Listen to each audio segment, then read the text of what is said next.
ఎన్టీఆర్ జిల్లా జగ్గయ్యపేట నియోజకవర్గం ఆటోనగర్ ప్రాంతంలో కాలుష్య సమస్యతో ప్రజలు తీవ్ర ఇబ్బందులు ఎదుర్కొంటున్నారు. ఐబీటీవీ ప్రతినిధి వై నాగేశ్వరరావు స్థానికులతో మాట్లాడగా కెమికల్ ఫ్యాక్టరీల నుంచి వెలువడుతున్న కాలుష్యం వల్ల భూగర్భ జలాలు పూర్తిగా కలుషితమయ్యాయని చెప్పారు. తాగునీరు కూడా దెబ్బతిని స్కిన్ అలర్జీలు, కిడ్నీ, గుండె సంబంధిత వ్యాధులు పెరుగుతున్నాయని ఆవేదన వ్యక్తం చేశారు. తెలియడానికి లేట్ అయిందని చెప్పని ఒప్పుకోవడానికి నేను కూడా చాలా చింతిస్తున్నాను. యాక్చువల్గా యాజ్ ఎ మెడికల్ ప్రొఫెషనల్గా ఎంతవరకు ఇలాంటి వేస్ట్ ఎలా ట్రీట్ చేస్తే, ఎలా బయటికి పంపించేస్తే బాగుంటుందనే సంగతి నాకు స్పష్టంగా తెలుసు. దాని మీద అవగాహన ఉంది.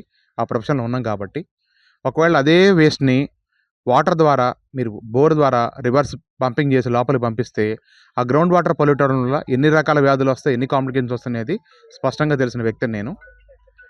దీనికి పూర్తి బాధ్యత కూడా మన ఇక్కడ ఉన్న పొల్యూషన్ కంట్రోల్ బోర్డు అధికారులు, ఏపీఐఐసి పర్మిషన్ ఇచ్చిన ఎవరైతే పర్మిషన్ ఇచ్చారో ఆ అధికారులు కూడా పూర్తిగా వహించాలి.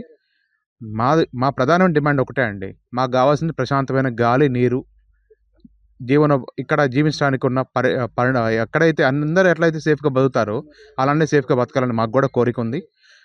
కాబట్టి ఇక్కడ ఉన్న 6 కెమికల్ ఫ్యాక్టరీస్ని వెంటనే ఇక్కడ నుంచి తరలించాలని చెప్పని మేము ప్రభుత్వాన్ని కోరుతున్నాం. అసలు దీనికి ఇంకొక మార్గం లేదు. ఎందుకంటే ఆల్రెడీ వాళ్ళు పొల్యూట్ చేసింది ఇంకో 20 సంవత్సరాల వరకు ఉంటుంది మాది. అన్ని భూమి అంతా కూడా పాడైపోయింది.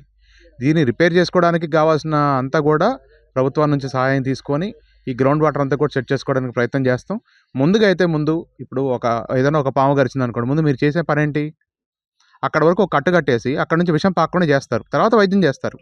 అలానే ఇక్కడ కూడా ఈ విషతుల్యం చేస్తున్న కంపెనీలను ముందు ఇక్కడ నుంచి బయటికి పంపించేసి తర్వాత ఇక్కడ ఉన్న వాటిని విషయాన్ని ఏదైతే ఉందో దాన్ని కూడా న్యూట్రలైజ్ చేయాలని చెప్పని ప్రభుత్వాన్ని కోరుతున్నాం. మేము ఇక్కడ, నా పేరు శ్రీనివాస్ అండి.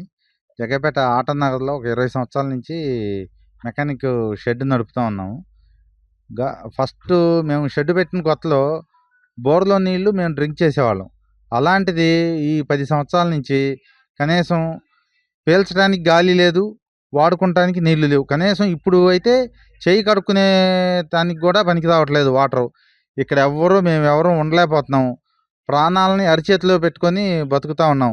అసలు డబ్బులు సంపాదించడం, ఫుడ్ కోసం అది ఎంత పక్కన పెడితే ప్రాణాలు కాపాడుకోవడం కోసం ఎటైనా పారిపోవాల్సి వచ్చే పరిస్థితి వచ్చింది.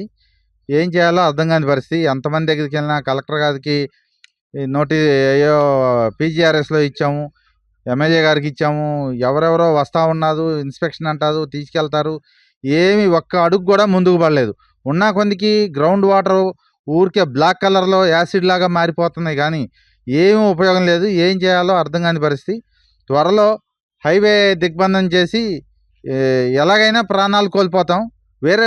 వేరే ఊరేసుకున్నాం, ఇంకో రకంగా ప్రాణాలు కోల్పోవటానికి సిద్ధంగా ఉన్నాం ఏమి చేయలేకపోతే. నా పేరు నాని అండి. ఇదిగోండి వాటరు. ఇది సుమారు 10 సంవత్సరాల నుంచి ఈ ప్రాబ్లం. అది చిన్నగా ఆ దరి నుంచి మొదలుకొని ఈ దరికి వచ్చింది. ఇదండి, ఈ వాటర్తో చేతులు కడుక్కుంటే బొబ్బలు ఎక్కుతాయి.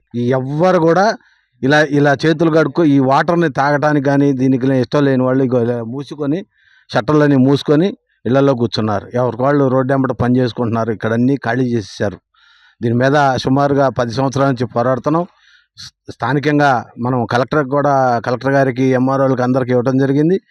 శాసనసభ్యుల వారు కూడా వచ్చి తీవ్ర హెచ్చరికలు జారీ చేసినప్పుడు కూడా వారి హెచ్చరికలను కూడా పరిగణలోకి తీసుకోకుండా వీళ్ళు ఎవరిని లోకల్లో స్థానిక శాసనసభ్యులనే లెక్క చేయలేని పరిస్థితిలో ఉందంటే ఇంకా మమ్మల్ని లెక్క చేస్తారు. అలాంటి దౌర్భాగ్య పరిస్థితిలో ఉన్నాం. ఏదైనా కార్యాచరణ ఎట్లాగూ మేము ఆరోగ్యం మీద ఆశలు వదిలిపెట్టుకున్నాం. దీన్ని తీవ్రతరం చేసి దీని భావితరాలకి ఏదైనా ఒక మనుగడ కల్పించే ఉద్దేశంతో మేమందరం కూడా ఈ కార్యక్రమం చేపడుతున్నాం.